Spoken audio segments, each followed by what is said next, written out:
Sometimes the biggest, most complicated stories start with something incredibly simple, something you might not even think twice about. But if you follow the money, not one simple purchase can unravel the entire story of a nation's economy. So imagine this. The government in Nepal suddenly decides to add a 13% tax on everyday items like potatoes and onions, things that have always been tax-free. It's a move that hits everybody right in the wallet. So the question is why? Why this tax and why now?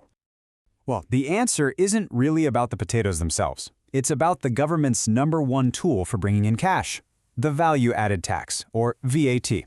Understanding this one system is the key to figuring out where billions of rupees come from and, more importantly, where they're supposed to end up. So what in the world is VAT? Officially, it's called an indirect tax. That just means that businesses along the supply chain collect it for the government. But here's the part that really matters to you. The total cost, that full 13% in Nepal, is ultimately paid by one person, the final consumer. That's you. Think of it like a game of pass the parcel, but with taxes. The farmer who grows the potato collects a little bit of VAT. The factory that turns it into chips collects a bit more. The supermarket that sells you the chips collects the final piece. Each business just passes the tax along the chain until it gets to you at the checkout, where you pay for the whole thing. And believe me, this system is a money-making machine for the government. Since it was first brought in, VAT revenue has shot up by nearly 38 times. We're talking over 314 billion rupees in a single year. This isn't just some small tax. It is a fundamental pillar of the entire national treasury. Okay, so with hundreds of billions of rupees flowing into the government's bank accounts, there has to be a plan, right? A national blueprint for how it all gets spent. So let's ask that question. Where is all this money supposed to go? So for the upcoming fiscal year, the total budget is a massive 1,860 billion rupees. But the real story is in how that pie is sliced. A huge 61% is just for running the government, paying salaries, keeping the lights on. Another 20% is for managing debt. That leaves just 19% for what's called capital expenditure. That's the money that's actually supposed to build the country's future. But here's the thing about blueprints. Having a plan and actually following it, well, those are two completely different things. And this is where the story takes a sharp and, frankly, pretty dark turn. It's the gap between how the system is designed to work and how it actually works in reality. And you don't have to take my word for it. Just look at what organizations like Freedom Forum have found. They talk about a serious problem with what they call budget credibility. In plain English, that means the government consistently fails to spend the money it sets aside. That blueprint, it often just sits on a shelf, gathering dust. And this is where that failure becomes shockingly clear.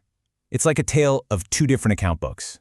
On one side, you have the promise, full funding for critical sectors like agriculture, education, and health. But on the other side, the reality, it's brutal. 30% of the agriculture budget went completely unspent.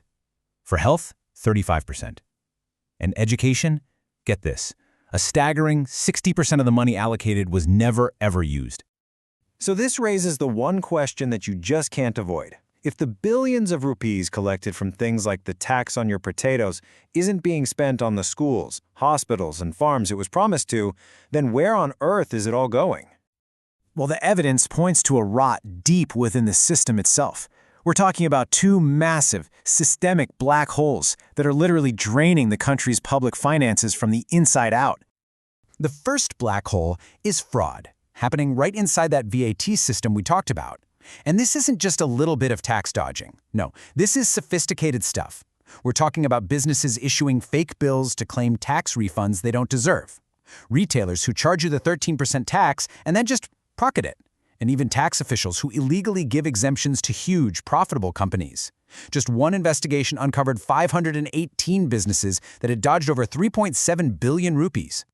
The second black hole is even more direct, even more blatant. It's not about dodging taxes. It's about stealing the money that's already been collected through rampant corruption in the very nation-building projects the budget was supposed to fund in the first place. Just take a look at this list. And this is just a fraction of the major corruption scandals from the last 10 years. From telecom deals to land grabs, the amounts are absolutely staggering. If you add up just 31 of these major cases, the estimated loss to the country is over 223 billion rupees. And the real kicker? Most of these cases have never been properly investigated. And this isn't just about money disappearing from a spreadsheet. This has real-world, physical consequences. Right now, there are 1,848 development projects, roads, bridges, power plants, just sitting there, incomplete. Their total value is over 1.18 trillion rupees. That's $1 trillion worth of progress just frozen in time. And here's the crazy thing. While accountability remains incredibly low, the number of official corruption cases being filed by the authorities is skyrocketing.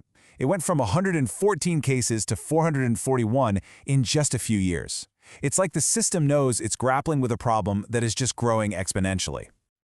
You know, it's so easy to get lost in these enormous numbers, billions, trillions. They almost stop meaning anything. But it is so important to connect all of this back to the human cost, because this is about so much more than just money. The decisions that get made or don't get made inside these walls, the budgets that are passed, the projects that are mismanaged, the corruption that's ignored, all of it has a direct and profound impact on the daily lives of millions of people. And this is the real price. This is what it all comes down to. It brings us right back to the beginning. An unfair tax burden gets put on the poor for basic food because the state is leaking money everywhere else. Progress on lifting people out of poverty just stagnates.